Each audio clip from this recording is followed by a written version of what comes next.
ست هانم بتبقى عارفه استخداماتها ايه بالظبط. نفتح هنا الضرفه بالشكل ده.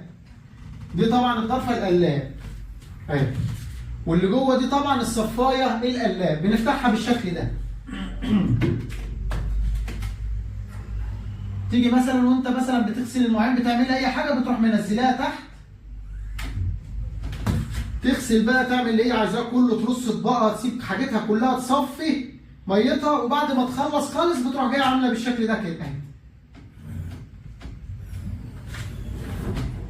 هي بتاخد نفسها وبتطلع لفوق لوحدها، ما فيهاش اي اعاقه ولا فيها اي حاجه خالص. تخش نفسها مع نفسها امنه مؤمنه اهي.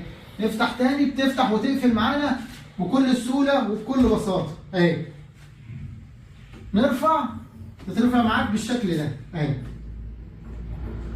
بص الجمال والحلويات، يعني حاجه ما شاء الله من الممنوعات.